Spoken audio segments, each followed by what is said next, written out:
ओवैसी भाईजान नहीं मानेंगे, होली पर दिया भड़काऊ बयान। योगी मोदी पर क्यों भड़के, जल्द होगा तगड़ा एक्शन।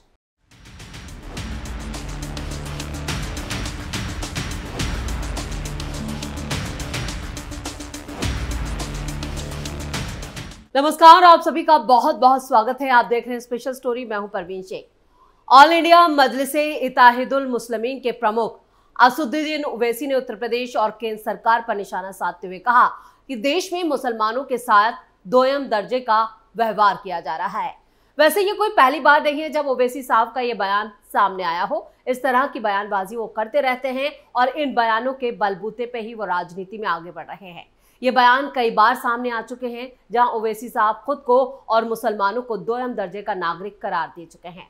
उनका साफ कहना है कि मौजूदा सरकार मुसलमानों को दोयम दर्जे का नागरिक बनाना चाहती है, जिसके लिए बाकायदा एक प्लान पर काम किया जा रहा है। ये सभी बातें उन्होंने एक जनसभा में कही। स्टोरी में आगे बढ़ने से पहले ओवैसी का यह बयान देखते हैं, जहां वो आम मुसलमानों को किस तरह से भड़का रहे हैं। कोई कहता है कि नहीं, अगर तुम्हारे को डर है तुम नमाज मत पढ़ो, घर में बैठ जाओ। तुम्हारे को अगर डर है तो मत निकलो, घर में बैठ जाओ। कोई कहता है कि जिस तरह मस्जिदों को कवर से कवर कर दिए, तुम अपने सर को कवर कर लो, मत निकलो। कोई कहता है कि दवाखाना अगर बन रहा तो मुसलमानों के लिए अलहदा उसमें हिस्सा कर दो। कोई कहता है बंगाल में कि अगर हम हुकूमत में आ जाएंगे तो बंगाल से मुसलमानों को निकाल देंगे। अरे मेरे भाई, वो डरपोक थे जो पाकिस्तान को भाग गए। ये जियालों की औलाद है, भागने वालों की औलाद नहीं है। अपने बयानों को लेकर तो हमेशा ही ओवैसी चर्चा में रहे हैं। मुसलमानों की राजनीति करने वाले AIMIM चीफ को अपनी दुकान बंद होने का भी खतरा सता रहा है। शायद इसलिए वो इस तरह के बेतुके बयान दे रहे हैं। ये बयान उन्होंने मस्जिदों को ढके जाने के मुद्दे पर दिए और कहा कि वो लोग डरपोक थे जो पाकिस्तान चले गए, लेकिन यहाँ रहने वाले मुसलमान बहादुर कौम की संतान हैं और भारत को ही अपना वतन मानते हैं। हैदराबाद में एक जलसे को संबोधित करते हुए ओवैसी ने ये सभी बातें कही। मुसलमानों के उनके धार्मिक अधिकारों से वंचित किया जा रहा है, ये भी आरोप उन्होंने मोदी सरकार पर लगाया और उनके आत्मसम्मान को छीना जा रहा है, ये भी कहा। कुछ लोग कहते हैं कि अगर डर लगता है तो नमाज मत पढ़ो, घर में ही बैठ जाओ। कोई कहता है कि जैसे मस्जिदों को ढक दिया गया है वैसे ही तुम भी अपने सिर को ढक लो। कोई कहता है अगर हम सत्ता में आ गए तो मुसलमानों को बंगाल से निकाल देंगे, लेकिन हम बता देना चाहते हैं कि वो लोग डरपोक थे जो पाकिस्तान चले गए, लेकिन हम यहाँ पैदा हुए हैं और यहीं रहेंगे। ये सभी बातें उन्होंने हैदराबाद में एक जलसे के दौरान कही। चलिए आगे और क्या कुछ कह रहे हैं वो भी सुन लेते हैं। अरे वो डरपोक थे, भाग गए। हमारे आबो अजदाद ईमान की दौलत से माला माल थे। उन्होंने भारत को अपना वतन माना और मानते रहेंगे। तुम यहां भिजा दो, वहां चले जाओ। अरे क्या कोई गली से निकल के वहां बात कर रहे? तुम अपना घर छोड़ के दूसरी गली में नहीं आते, नहीं बोलते वहां चले जाओ। अजीब अहमखाना गुफ्तगू कर रहे हैं, मगर यकीनन तकलीफ होती है। भारत के आईन में इज्जत, वक़ार किसी भी भारत के नागरिक का एक फंडामेंटल राइट है। इज्जत और वक़ार, डिग्निटी, वो आज कहां है बताइए आप? हमसे छीना जा रहा है। यह बताया जा रहा है कि तुम दूसरे दर्जे के शहरी, हम दूसरे दर्जे के शहरी कभी नहीं बनेंगे। तुम लाख बोल लो, हम तुम्हारा जमहूरी तरीके से मुकाबला करेंगे, मुकाबला करते रहेंगे। तो ओवैसी का साफ कहना है कि वो मौजूदा सरकार को इस तरह की चुनौती देते रहेंगे, क्योंकि वो इसी राजनीति के दम पर चुनाव भी जीतते आए हैं। इसलिए उन्हें लगता है कि वो इस तरह के बयान देकर मुसलमानों को गुमराह करते रहेंगे और उन्हें अपना वोट बैंक बनाते रहेंगे। उन्होंने आगे कहा कि मुसलमानों को दूसरे दर्जे का नागरिक समझा जा रहा है, लेकिन वो इसका लोकतांत्रिक तरीके से मुकाबला करेंगे, अपने अधिकारों के लिए लड़ते रहेंगे। उन्होंने एक मुख्यमंत्री यानी कि यहाँ पर CM योगी पर भी निशाना साधा। उन्होंने साफ कहा, अब हमें ये सिखाएंगे कि हमें नमाज कहाँ और कैसे पढ़नी है। मस्जिदें हमारे धार्मिक विश्वास का केंद्र है। हमें अपने धार्मिक कार्यों को करने का पूरा अधिकार है जो संविधान ने दिया है। भारतीय संविधान का अनुच्छेद 25 हमें इसकी इजाजत देता है और हम अपने अधिकारों से पीछे नहीं हटेंगे। देखिए क्या कह रहे हैं ओवैसी साहब। हमारे आबो अजदाद ईमान की दौलत से माला माल थे। उन्होंने भारत को अपना वतन माना और मानते रहेंगे। तुम यहां भिजा दो, वहां चले जाओ। अरे क्या कोई गली से निकल के वहां बात कर रहे? तुम अपना घर छोड़ के दूसरी गली में नहीं आते, न बोलते वहां चले जाओ। अजीब अहमखाना गुफ्तगू कर रहे हैं, मगर यकीनन तकलीफ होती है। भारत के आईन में इज्जत, विकार किसी भी भारत के नागरिक का एक फंडामेंटल राइट है। इज्जत और वकार, डिग्निटी, वो आज कहां है बताइए आप? हमसे छीना जा रहा है। यह बताया जा रहा है कि तुम दूसरे दर्जे के शहरी, हम दूसरे दर्जे के शहरी कभी नहीं बनेंगे। तुम लाख बोल लो, हम तुम्हारा जमहूरी तरीके से मुकाबला करेंगे, मुकाबला करते रहेंगे और इंशाअल्लाह ताला तुम हारोगे। गौरतलब है कि होली और रमजान एक साथ पड़ने की वजह से देश के कई हिस्सों में मस्जिदों को ढका गया था ताकि उन पर रंग ना पड़ सके और किसी तरह का सांप्रदायिक तनाव ना बढ़े। ये बयानबाजी उसी को लेकर थी। उत्तर प्रदेश के संभल जिले में भी कई महीनों से तनाव बना हुआ है और वैसे भी वहां मस्जिदों को ढक दिया गया था। अयोध्या में भी मस्जिदों को ढकने के आदेश दिए गए थे ताकि होली के दौरान कोई कंट्रोवर्सी, कोई विवाद खड़ा ना हो, कोई बवाल ना हो। इस बार होली जुमे के दिन यानी शुक्रवार के दिन पड़ने की वजह से ये मुद्दा राजनीतिक बहस का केंद्र बन गया। दरभंगा की मेयर अंजुम आरा ने भी कहा था कि नमाज का वक्त बदला नहीं जा सकता, लेकिन होली के लिए 2 घंटे का ब्रेक दिया जा सकता है। अंजुम आरा जेडीयू की नेता हैं और उनके इस बयान के बाद राजनीतिक प्रतिक्रियाएं तेज हो गई।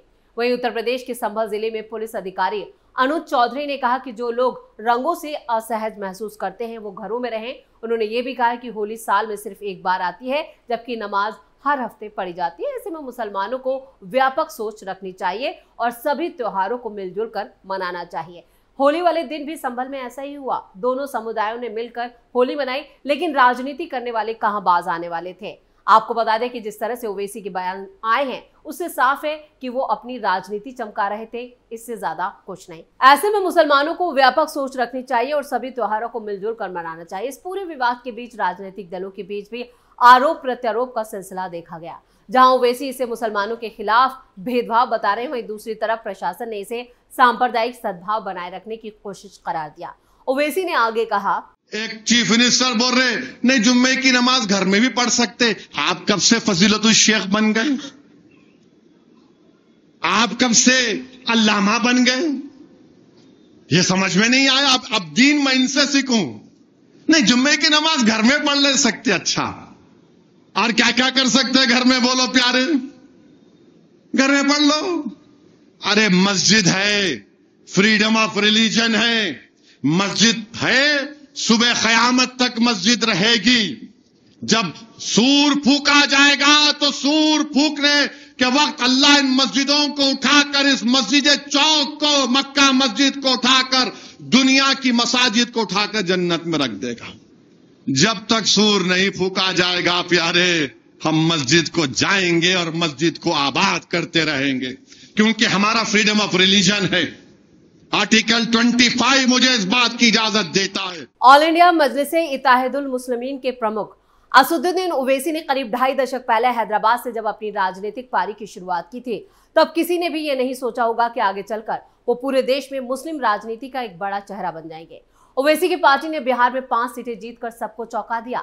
अब उनकी नजर बंगाल पर भी है। उनकी आक्रामक मुस्लिम राजनीति ने सेकुलर दलों के भी सारे समीकरण उलट पुलट दिए हैं। ओवैसी ने पहले महाराष्ट्र और अब बिहार में चुनाव में एंट्री करके मुसलमानों को एक राजनीतिक विकल्प देने की कोशिश की। नतीजे भी ये बता रहे हैं कि उनकी इस कोशिश को हाथों हाथ लिया जा रहा है। बिहार चुनाव में मुस्लिम बहुल सीमांचल में मुसलमानों ने अपनी परंपरागत पार्टियों वाले महागठबंधन की बजाय ओवैसी की AIMIM को तवज्जो दिया है। AIMIM ने बिहार में भले ही 5 सीटें जीती हो, लेकिन इसे मुस्लिम सियासत के उदय के तौर पर भी देखा जा रहा है।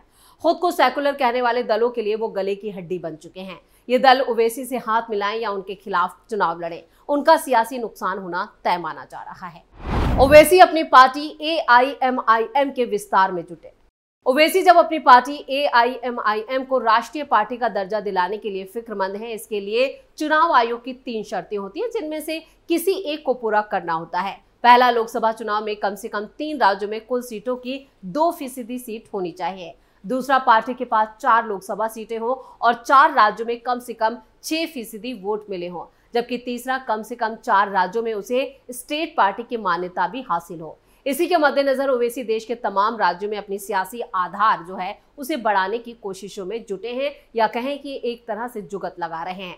लेकिन इससे सबसे बड़ी चिंता धर्मनिरपेक्ष कहे जाने वाले दलों के सामने खड़ी हो गई है। ओवैसी अकेले चुनावी मैदान में उतरते हैं तो मुस्लिम वोटों को अपने पाले में लाकर सेकुलर दलों का सियासी खेल बिगाड़ देते हैं। अगर उन्हें मुस्लिम वोट भी नहीं मिलते तो भी वो अपनी राजनीति के जरिए ऐसा ध्रुवीकरण करते हैं कि हिंदू वोट एकजुट हो जाता है।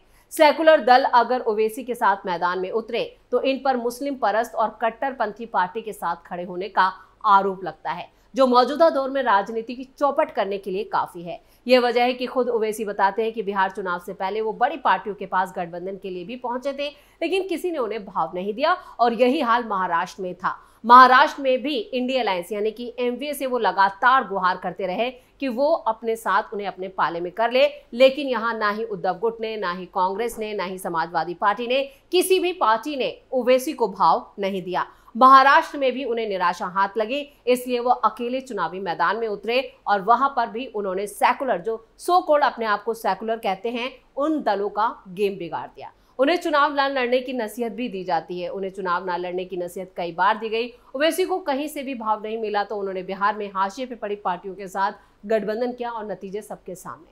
उनकी नजर अब बंगाल पर है और विपक्ष के लिए ये एक बड़ी चिंता है, क्योंकि ओवैसी की राजनीति के लिए बिहार के मुकाबले बंगाल की जमीन ज्यादा उर्वरक नजर आ रही है। अब ओवैसी की नजर बंगाल पे है और विपक्ष के लिए ये बड़ी चिंता है, क्योंकि ओवैसी की राजनीति के लिए बिहार के मुकाबले बंगाल की जमीन ज्यादा उर्वरक मानी जा रही है, यानी यहां पर उन्हें ज्यादा संभावनाएं नजर आ रही है। उन्हें लग रहा है कि जो ममता बनर्जी अब तक मुस्लिम वोट बैंक को अपने पाले में करती आई है, अगर उसमें उन्होंने थोड़ी सी भी सेंधमारी कर ली तो ये ममता बनर्जी के लिए एक बड़ा झटका होगा और इसकी तैयारी ओवैसी ने कर ली है, अपनी कमर कस चुके हैं और जिस तरह के उनके बयान सामने आ रहे हैं उससे साफ है कि वो अब रुकने वाले नहीं हैं। यानी बंगाल में जो खुद को सेकुलर दल कहते हैं, अब उन्हें चौकन्ना होने की जरूरत है, यानी कि अब ओवैसी की एंट्री ममता बनर्जी का खेल बिगाड़ने जा रही है। तो खास स्टोरी में इतना ही। वीडियो कैसा लगा कमेंट करके अपनी राय जरूर दें। वीडियो को लाइक करें, शेयर करें और कैपिटल टीवी को सब्सक्राइब जरूर करें। धन्यवाद।